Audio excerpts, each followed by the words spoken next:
Hello दोस्तों, apex classes के online digital platform पे आपका हार्दिक स्वागत है। My self Ajit Singh.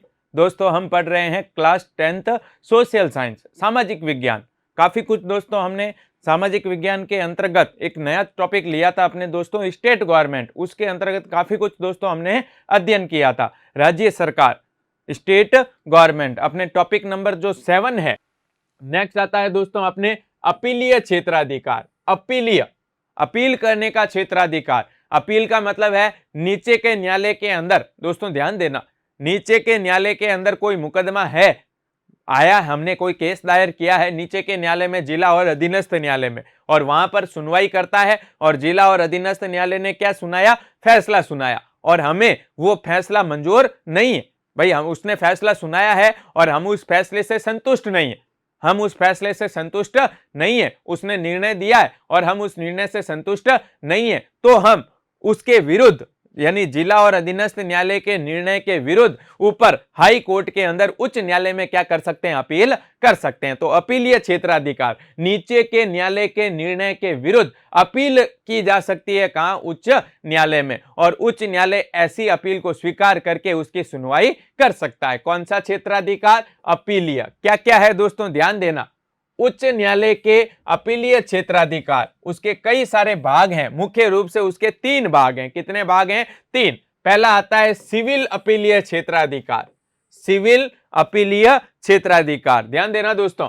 Civil अपीलीय क्षेत्राधिकार में कौन कौन से मुकदमे हैं जो हम अपील कर सकते हैं? कहां? जिला और अधीनस्थ न्यायालय के विरुद्ध कहां अपील कर सकते हैं? उच्च न्यायालय में अपील कर सकते हैं। जैसे देखो, आयकर, इनकम टैक्स से संबंधित कोई मामला है, क्लियर है, जिला न्यायालय ने निर्णय दिया है, तो हम जिला न्यायालय के निर्णय के विरुद्ध कहां अपील कर सकते हैं? उच्च न्यायालय में अपील कर सकते हैं। निर्णय से हम संतुष्ट नहीं है तो हम उच्च न्यायालय में जा सकते हैं। फिर है पेटेंट का मतलब है कोई वस्तु होती है, आपको पता है, उसको सरकार मान्यता देती है, उसके ऊपर सरकार क्या करती है? उसको पेटेंट करती है। पेटेंट का मतलब वो वस्तु सही है या नहीं, मापदंडों के अनुसार वो हमारे वस्तुएं जो है वो व्यक्ति के हिसाब से, हमारे समाज के हिसाब से मार्केट में बेचने लायक है या नहीं, उसको लेकर के अगर कोई मामला है, वस्तुओं को लेकर, उसके पेटेंट को लेकर, तो भी हम सीधे सीधे उच्च जिला न्यायालय के विरुद्ध कहां अपील कर सकते हैं? उच्च न्यायालय में अपील कर सकते हैं। डिजाइन, वही उसी से जुड़ी हुई है, सीधी सी बात। डिजाइन का मतलब वही वस्तुओं के संबंध में जो बातें आती है, आपको पता है, अलग अलग डिजाइन को लेकर के भाई लोग, अलग अलग कंपनियों के अंदर अलग अलग जो वस्तुएं आती है उनके अलग अलग, आपको पता है, मार्किंग होती है, डिजाइन होती है। उसमें भी अगर कोई कहता है कि मेरे डिजाइन इसने चुरा लिए, ये मेरी कंपनी का माल था, या ये डिजाइन मेरी कंपनी के हैं और किसी और ने उसको क्या कर लिया? कॉपी कर लिया, नकल मार ली, तो भी अगर ऐसे मुकदमे हैं तो भी जिला न्यायालय के विरुद्ध हम अपील कर सकते हैं। कहां? उच्च न्यायालय के अंदर। उत्तराधिकार आदि मामलों में जिला न्यायालय के विरुद्ध उच्च न्यायालय में अपील की जा सकती है। उत्तराधिकार वाले मामले आपको पता है, पिता के बाद बेटा, बेटे के बाद उसका बेटा, ये उत्तराधिकार वाले मामले, कि मेरे बाद उत्तराधिकारी कौन बनेगा, घर का मुखिया कौन होगा, इसके अगर कोई विवाद है तो हम जिला न्यायालय के विरुद्ध कहां जा सकते हैं? उच्च न्यायालय में जा सकते हैं, हाई कोर्ट में अपील कर सकते हैं। तो ये जितने भी मामले हैं ये कौन से अपीलीय क्षेत्राधिकार में आते हैं? सिविल अपीलीय क्षेत्राधिकार। सिविल अपीलीय क्षेत्राधिकार, पहला अपीलीय क्षेत्राधिकार है सिविल, जिसमें कौन कौन से मामले आते हैं? आयकर वाले मामले, पेटेंट, डिजाइन या उत्तराधिकार वाले मामले। इनके विरुद्ध हम जिला न्यायालय के, इनमें हम जिला न्यायालय के विरुद्ध अपील कहां कर सकते हैं? उच्च न्यायालय में कर सकते हैं। जिला न्यायालय के विरुद्ध, जिला न्यायालय ने फैसला सुनाया, हम उस निर्णय से संतुष्ट नहीं है, तो हम जिला न्यायालय के विरुद्ध कहां जा सकते हैं? उच्च न्यायालय में जा सकते हैं। नेक्स्ट आता है आपराधिक अपीलीय क्षेत्राधिकार, अपराध से संबंधित अपीलीय क्षेत्राधिकार। ये तो हो गया सिविल, सीधी सी बात है, कैसे हैं? सिविल है। सिविल का मतलब दीवानी, सिविल का मतलब एक तरीके से हम कह सकते हैं कैसे मुकदमे हैं? दीवानी। और यहां पर आपराधिक अपीलीय क्षेत्राधिकार यानी फौजदारी, आपराधिक मामले जो होते हैं ना, उनको किस श्रेणी में डालते हैं? फौजदारी मुकदमे। कैसे मुकदमे? फौजदारी, अपराध से संबंधित, चोरी, हत्या, लूटमार, समझ में आई ना, उनसे संबंधित आपराधिक अपीलीय क्षेत्राधिकार। ध्यान देना है क्या, जब अपराधी को सेशन न्यायालय ने 4 वर्ष के लिए कारावास दंड दिया है या मृत्युदंड दिया है तो उसके विरुद्ध अपील उच्च न्यायालय में हो सकती है। अब यहां पर देख लो, सेशन न्यायालय, जिला न्यायालय, डिस्ट्रिक्ट और सेशन कोर्ट। सेशन कोर्ट ने अगर किसी को किसी भी अपराध के लिए किसी व्यक्ति को या तो 4 साल की सजा दी है, कम से कम कितने साल, 4 साल, या फिर डिस्ट्रिक्ट कोर्ट के द्वारा किसी व्यक्ति को मृत्युदंड दे दिया गया, फांसी की सजा सुना दी गई है। या तो देखो सेशन कोर्ट ने कितने साल की सजा दी है किसी अपराध के लिए, 4 साल, या मृत्युदंड, दो बातें हैं, 4 साल या उससे ज्यादा कितना, मृत्युदंड।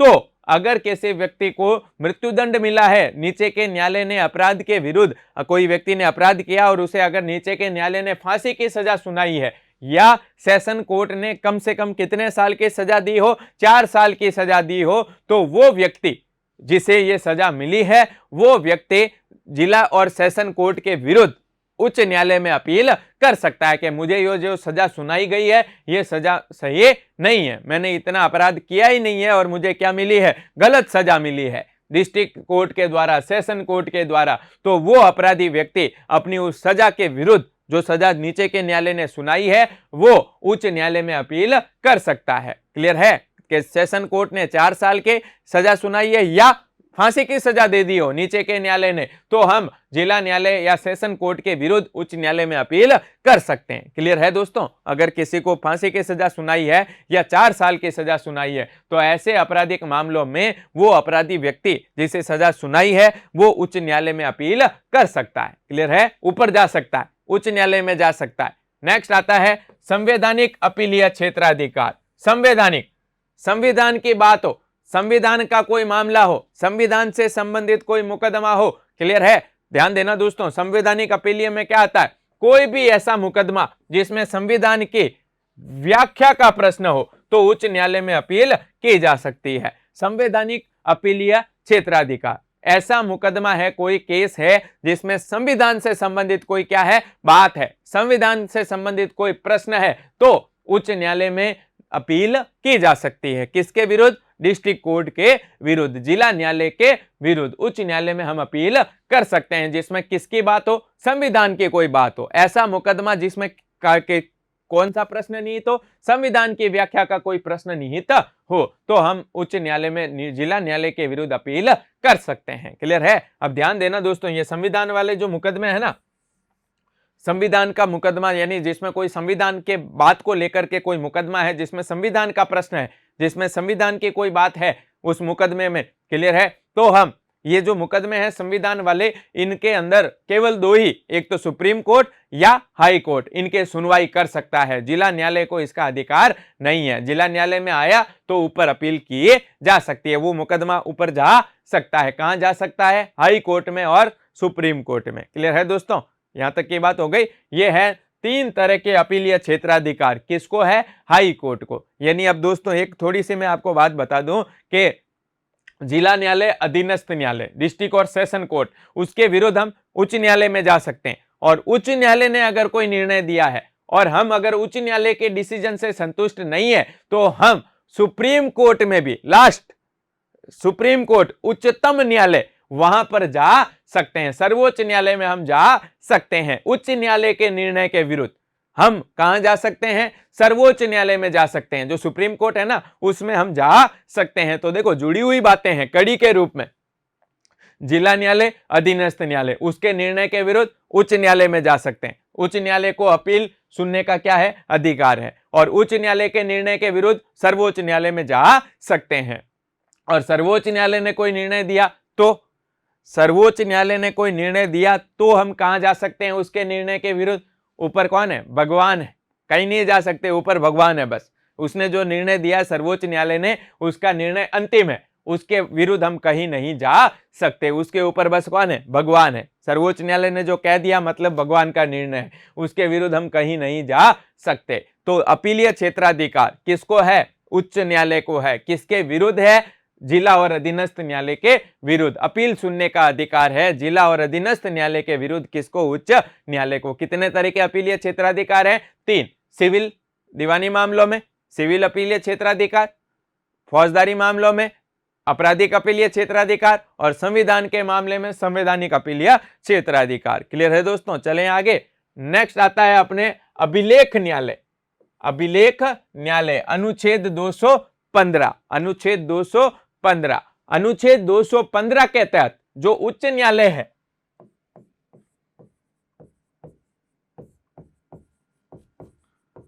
उच्च न्यायालय एक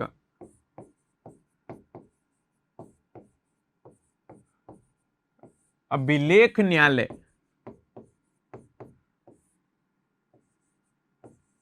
होगा। अनुच्छेद 215 में क्या लिखा हुआ है? उच्च न्यायालय एक अभिलेख न्यायालय होगा। यानी अभिलेख न्यायालय का मतलब है कि उच्च न्यायालय ने कोई निर्णय दिया है, आगे बता रहा हूं, अभिलेख का मतलब क्या होता है कि उच्च न्यायालय ने कोई निर्णय दिया है, उसके विरुद्ध अगर कोई अंगुली उठाता है, सीधी सी बात है ना, उच्च न्यायालय के निर्णय के विरुद्ध अगर कोई उसे मानने से इनकार करता है, अवमानना करता है,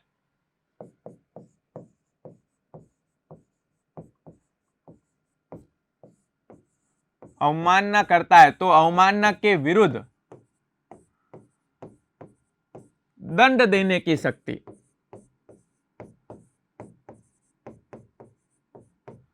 किसके पास है? उच्च न्यायालय के पास है, हाई कोर्ट के पास है। अगर कोई, देखो, उच्च न्यायालय ने निर्णय सुनाया और अगर कोई उसे मानने से क्या करता है, मना करता है, तो उच्च न्यायालय अवमानना के लिए क्या दे सकता है? उसको दंड भी दे सकता है। किसके लिए? अपने निर्णय को नहीं मानने के लिए, निर्णय की अवमानना के लिए दंड देने की शक्ति है किसके पास? उच्च न्यायालय के पास। और उच्च न्यायालय के जो भी निर्णय दिए जाते हैं, उन निर्णय को, उच्च न्यायालय के निर्णय को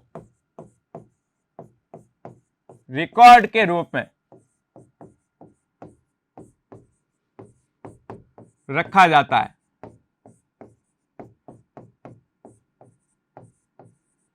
उच्च न्यायालय जो निर्णय देता है ना, उसको रिकॉर्ड के रूप में रखा जाता है, निर्णय को रिकॉर्ड करके रखा जाता है। रिकॉर्ड के रूप में मतलब एक तरीके से स्टोर करके रखते हैं ना, ताकि जो नीचे वाले न्यायालय हैं, वो नीचे वाले न्यायालय उच्च न्यायालय के उन निर्णयों को देख सके और उनका प्रयोग करके आगे फैसले सुना सके। उच्च न्यायालय के निर्णय को रिकॉर्ड के रूप में सुरक्षित रखा जाता है। रिकॉर्ड का मतलब क्या हो गया? अभिलेख।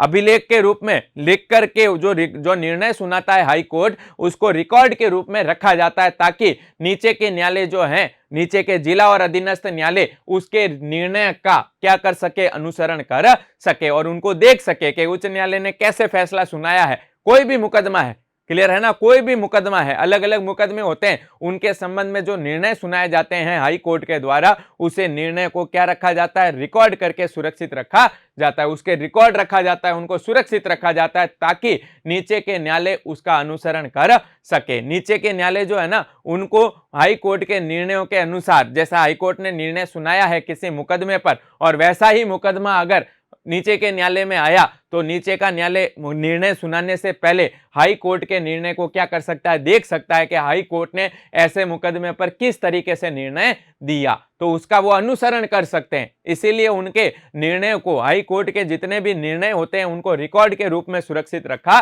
जाता है, ताकि नीचे के न्यायालय, जिला और अधीनस्थ न्यायालय उसका अनुसरण कर सके। इसीलिए उच्च न्यायालय एक कैसा न्यायालय है? अभिलेख न्यायालय। कहां लिखा हुआ है? अनुच्छेद 215 के अंदर। और अगर कोई भी व्यक्ति उच्च न्यायालय के निर्णय की अवमानना करता है, उसे अवमानना पर उच्च न्यायालय को उसको दंड देने की भी क्या है? शक्ति है। और नीचे के न्यायालय जो है ना, वो उच्च न्यायालय के निर्णय को साक्ष्य के रूप में क्या करेंगे? स्वीकार करेंगे कि भाई कोई सबूत के रूप में अगर उन्हें देखना है कि भाई कोई वैसा ही मुकदमा उनके पास आया, तो वो साक्ष्य के रूप में किसका प्रयोग करते हैं? हाई कोर्ट के निर्णय का प्रयोग करते हैं, क्योंकि रिकॉर्ड के रूप में होता है, तो वैसा ही रिकॉर्ड वहां से निकाल लेते हैं कि भाई हाँ, हाई कोर्ट ने उस समय क्या डिसीजन दिया उस मुकदमे पर। ऐसा जो मुकदमा हमारे पास आया है, ऐसे में हाई कोर्ट ने पहले क्या डिसीजन दिया, इसीलिए वो साक्ष्य के रूप में उनका क्या कर सकते हैं? प्रयोग कर सकते हैं। इसीलिए एक अभिलेख न्यायालय होगा। कौन अभिलेख न्यायालय होगा? हाई कोर्ट अभिलेख न्यायालय। अनुच्छेद 215, उसके जो निर्णय हैं वो रिकॉर्ड रखे जाते हैं, सुरक्षित रखे जाते हैं, ताकि नीचे के न्यायालय उनका साक्ष्य के रूप में प्रयोग कर सके। क्लियर है दोस्तों? चलें आगे। ये अधिकार है किसका? हाई कोर्ट का। आगे आता है प्रशासन संबंधी अधिकार। प्रशासन संबंधी अधिकार, ध्यान देना, प्रशासन संबंधी अधिकार में है क्या? जिला व अधीनस्थ न्यायालय पर नियंत्रण रखना। डिस्ट्रिक्ट और सेशन कोर्ट है ना, उनके ऊपर नियंत्रण रखता है। कौन रखता है? High court. डिस्ट्रिक्ट और सेशन कोर्ट पर नियंत्रण रखने की पावर है किसके पास? हाई कोर्ट के पास। ध्यान देना क्या है ये। देखो, जिला और सेशन कोर्ट जो है उन्होंने कोई निर्णय दिया, क्लियर है। यहां पर बहुत सारी बातें मैं आपको बता रहा हूं, ध्यान देना दोस्तों, कि जिला और सेशन कोर्ट ने कोई डिसीजन दिया है तो उसके दिए गए निर्णय की वापस जांच पड़ताल कर सकता है कौन? High court. के भाई उसने जो निर्णय सुनाया है वो निर्णय क्या सही है या नहीं, जांच पड़ताल कर सकता है दिए गए निर्णय की। और उनके जो है ना डॉक्यूमेंट वगैरह है, पत्र वगैरह है, क्लियर है ना, जो मुकदमे वगैरह है उनकी जांच पड़ताल कर सकता है कौन? High court. कौन से न्यायालय की? जिला और अधीनस्थ न्यायालय की। अपने अधीन जो भी उसके राज्य के अंदर अधीन जिला और अधीनस्थ न्यायालय है, राज्य के अंदर अधीन, यानी जैसे हमारे राजस्थान का हाई कोर्ट, हमारे राजस्थान में जितने भी जिला और अधीनस्थ न्यायालय हैं उनके ऊपर हमारे राजस्थान के हाई कोर्ट का नियंत्रण है, क्लियर है। तो उनके जिला और अधीनस्थ न्यायालय जो राजस्थान के अंदर है जितने भी, उनके मुकदमे जितने भी हैं, उनके जो निर्णय दिए गए हैं उनकी जांच पड़ताल कर सकता है कौन? राजस्थान का हाई कोर्ट। ऐसे ही सभी हाई कोर्ट अपने क्षेत्र में आने वाले, क्लियर है ना, अपने राज्य के क्षेत्राधिकार में आने वाले जिला और सेशन न्यायालय पर क्या रखते हैं? नियंत्रण रखते हैं, क्लियर है दोस्तों। पहला तो ये हो गया कि अपने जिला और सेशन न्यायालय ने जो निर्णय दिए उनके निर्णयों की, पत्रों की, साक्ष्यों की क्या कर सकता है? जांच पड़ताल कौन कर सकता है? High court. पहली चीज। दूसरी बात यहां आती है कि जो जिला और अधीनस्थ न्यायालय हैं वो जिला और अधीनस्थ न्यायालय अपने निर्धारित कर्तव्यों का सही तरीके से पालन कर रहे हैं या नहीं, ये भी देखता है कौन? High court. के भाई जिला और अधीनस्थ न्यायालय हैं वो संविधान के अनुसार, कानूनों के अनुसार, विधि के अनुसार अपना काम कर रहे हैं या नहीं, क्लियर है ना भाई। निर्धारित कर्तव्य हैं, निर्धारित शक्तियां हैं, निर्धारित क्षेत्र हैं, क्या वो अपने निर्धारित कर्तव्यों का सही तरीके से पालन कर रहे हैं या नहीं कर रहे हैं, ये भी देखता है कौन? High court. उनके ऊपर नियंत्रण रखता है, इसीलिए उनके ऊपर पूरी तरीके से उनका जो प्रशासन है, उनका जो प्रशासन है उसके ऊपर नियंत्रण रखता है कौन? High court. कौन से न्यायालयों के ऊपर? जिला और अधीनस्थ न्यायालय के ऊपर। कि भाई वो अपने कर्तव्यों का सही तरीके से पालन कर रहे हैं या नहीं कर रहे हैं, ये भी देखता है कौन? High court. कौन देखता है? High court. कौन से न्यायालयों के? जिला और अधीनस्थ न्यायालयों के। तो प्रशासन संबंधी बहुत सारे अधिकार हैं, सीधी सी बात। पहले उनके दिए गए निर्णय की जांच पड़ताल कर सकता है, दूसरा वो अपने कर्तव्यों का सही तरीके से पालन कर रहे हैं या नहीं कर रहे हैं, ये भी देखता है कौन? कौन देखता है? High court. के भाई वो अपने निर्धारित कानूनों के अनुसार काम कर रहे हैं या नहीं कर रहे, गलत तो काम नहीं कर रहे हैं, ये भी देखता है, नियंत्रण रखता है उनपे। कौन रखता है? High court. इसके अलावा जिला न्यायालय के अंदर जो मुकदमे आते हैं, तीसरी बात मुख्य है, ध्यान देना दोस्तों, कि जिला न्यायालय में कोई मुकदमे आते हैं तो वो मुकदमों को स्थानांतरण कर सकता है। स्थानांतरण का मतलब जानते हो ना? ट्रांसफर। किसका स्थानांतरण? मुकदमों का। मुकदमों का स्थानांतरण कर सकता है हाई कोर्ट। यानी मान लीजिए, देखो एग्जांपल दे रहा हूं, जोधपुर जिला न्यायालय में कोई मुकदमा आया, क्लियर है, उसे जोधपुर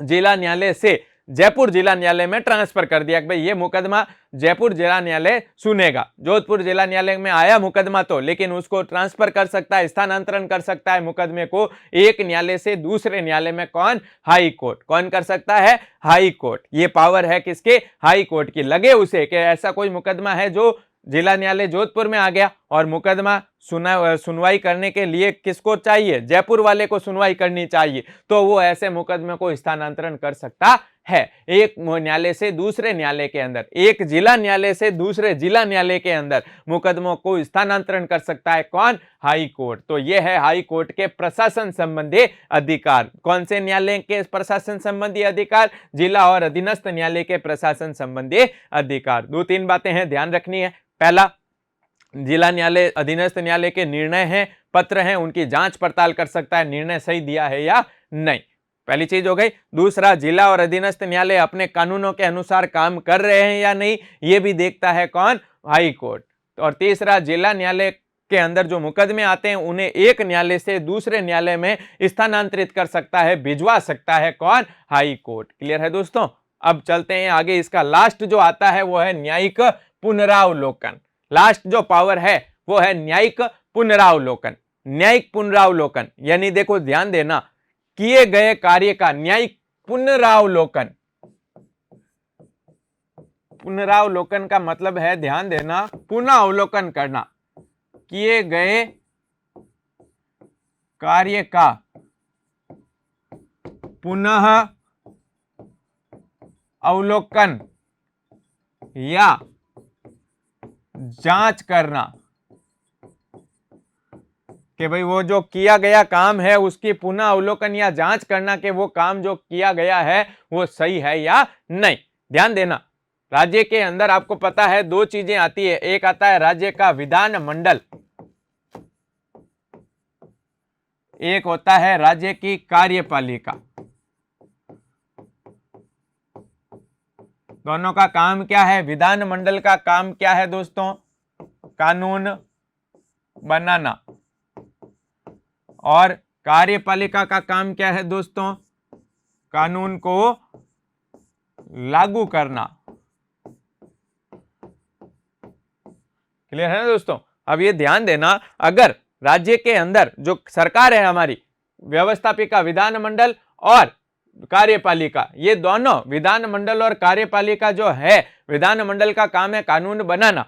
अब उसका काम कानून बनाना किसके अनुसार? संविधान के अनुसार। के भाई संविधान के दायरे में रहकर संविधान के नियमों को मानते हुए क्या बनाना? कानून बनाना। तो ये देखता है हाई कोर्ट के राज्य के अंदर जो व्यवस्थापिका विधान मंडल है, राज्य की व्यवस्थापिका, उसने जो कानून बनाया है वो कानून संविधान के अनुसार, दो चीजें हैं यहां पर, वैध और अवैध घोषित करना।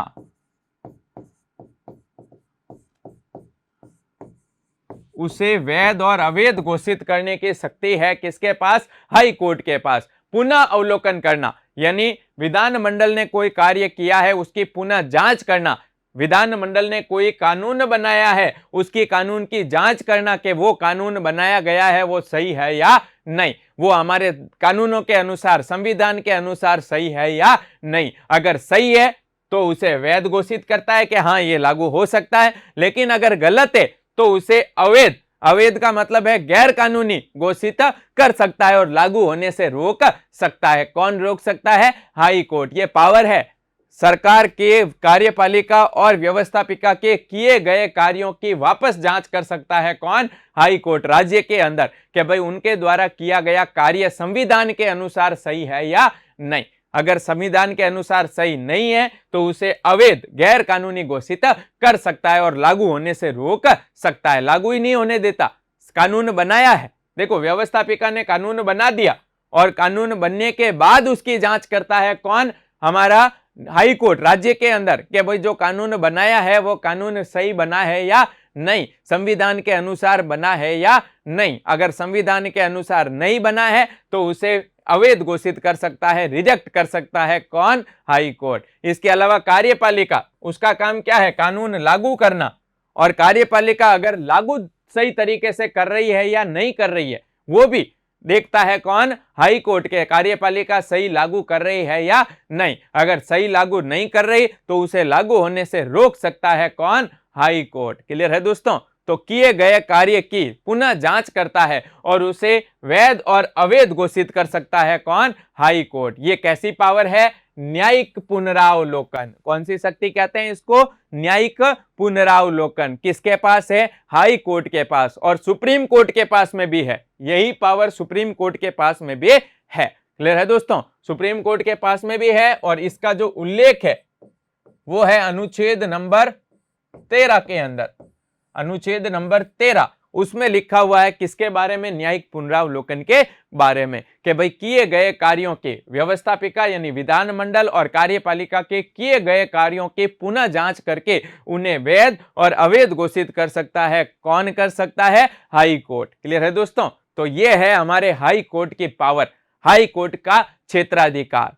6 पावर है, अलग अलग हमने विस्तार से पढ़ी। ये हाई कोर्ट के क्या है? अधिकारिता, हाई कोर्ट का क्षेत्राधिकार। क्लियर है दोस्तों? अभी हमने पढ़ा, आपको पता है सरकार के 3 अंग हमने पढ़े, आपको पता है राज्य का विधानमंडल, व्यवस्थापिका और राज्य का विधानमंडल जिसे हम व्यवस्थापिका कहते हैं, जिसमें हमने विधानसभा और विधान परिषद के बारे में पढ़ा। फिर है राज्य की कार्यपालिका, कार्यपालिका में हमने राज्यपाल की दोहरी भूमिका के बारे में हमने विस्तार से पढ़ा कि 2 भूमिका है, विधानमंडल में भी आता है और कार्यपालिका में भी आता है। वहां हमने राज्यपाल, मुख्यमंत्री और मंत्री परिषद के बारे में पढ़ा। फिर हमने पढ़ा राज्य के अंदर न्यायपालिका, हाई कोर्ट के बारे में। इन तीनों को, राज्य का विधानमंडल, राज्य की कार्यपालिका और राज्य की न्यायपालिका, इनको सम्मिलित रूप से हम कहते हैं क्या? राज्य सरकार। ये किस नाम से जानी जाती है? राज्य सरकार के नाम से जानी जाती है। इसे ही हम कहते हैं राज्य की सरकार, और इसके बारे में दोस्तों हमने विस्तार से पढ़ा। तो ये था हमारा टॉपिक राज्य सरकार, स्टेट गवर्नमेंट, जिसमें हमने अलग अलग व्यवस्थाओं के बारे में पढ़ा, अलग अलग सरकार के जो अंग है उनके बारे में विस्तार से पढ़ा। क्लियर है दोस्तों? तो ये था हमारा टॉपिक राज्य सरकार, जो हमारे कंप्लीट हुआ। थैंक यू दोस्तों। सब्सक्राइब करें हमारा apex classes edutech YouTube channel, साथ ही बेल आइकन को क्लिक करना बिल्कुल ना भूलें, ताकि आगे आने वाले सभी यूट्यूब वीडियोस की अपडेटेड नोटिफिकेशंस सबसे पहले आपको मिले। Apex classes edutech, subscribe now.